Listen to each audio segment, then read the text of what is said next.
when you hear about, you, I don't know how to articulate the emotions when you see something like that happen to Kobe. I think the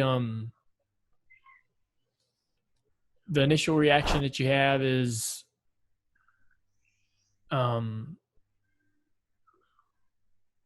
that there's lives destroyed and people's hearts are broken.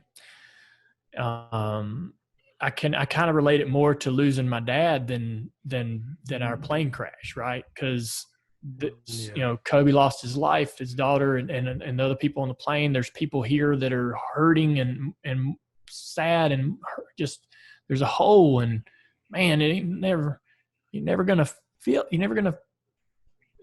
be the same, And so that part is that's the worst part, is that that their hearts are so broken, and and I don't, I always I feel like that I don't know. I always feel like, I don't know if this is a defense mechanism, if it's BS or what, but I felt like when I got here, my destiny was already made.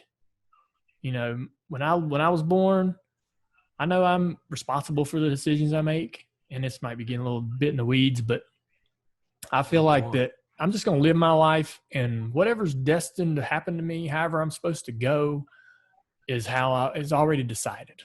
And so that I think it's probably BS, to be honest with you, but it leaves me without responsibility of it. I know I need to make wise decisions and do what I need to do for my family. I don't need to do anything stupid that's going to put me at risk. But, it's the only way that I can live without fear, without worry. I lost my mom last year to lung cancer. And for the last probably 6 or 8 months, I have done nothing but worry about dying and leaving my daughter too young. Man, am I going to be around when if I died at 67 or so, like my mom, my daughter would be 22. I mean, how would that affect her?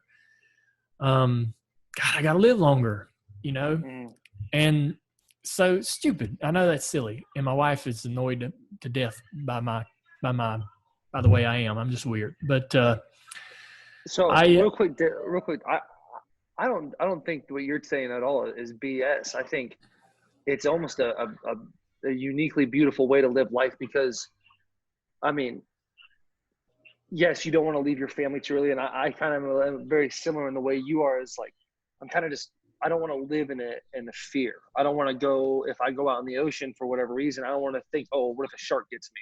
Or some things that are statistically probably not going to happen. A plane accident, for instance, like statistically it's not going to happen to you, and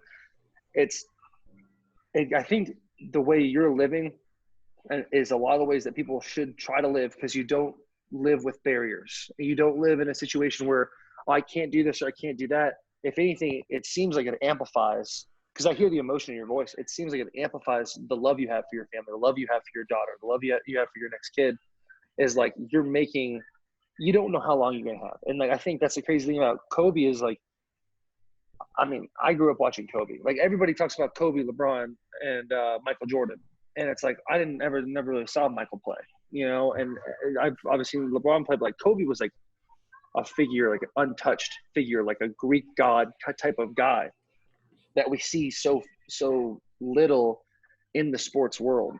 And for someone like him to go in a situation that's so sudden, it really puts things into perspective. But it also shows that, like, if you look at the way Kobe lived his life, if you look at the way he handled himself, what he did in such a short time when he was retired, I think he won he was nominated for a Golden Globe or an Emmy or something. I think he won an Emmy.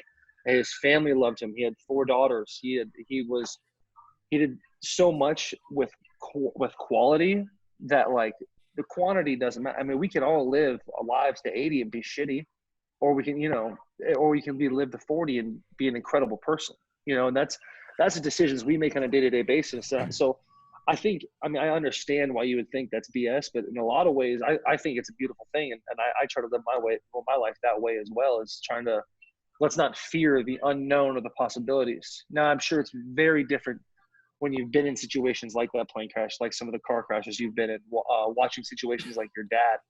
Like, For sure. I can't imagine those things. And then to watch a situation like what happened to your dad, and then say, "Oh, I'm gonna race. I'm gonna keep racing. I'm gonna keep doing this." That's says a lot about your character and how much you do believe that you're, on an arrow from point A to point B, and without anything getting in your way. That's the way I feel. I feel like that my destiny is already chosen, and I live that way because I don't want to live in fear. I don't want to avoid opportunity and avoid experiences out of fear, and I don't want to certainly imprint this fear on my child, and create fears and unrealistic things for her.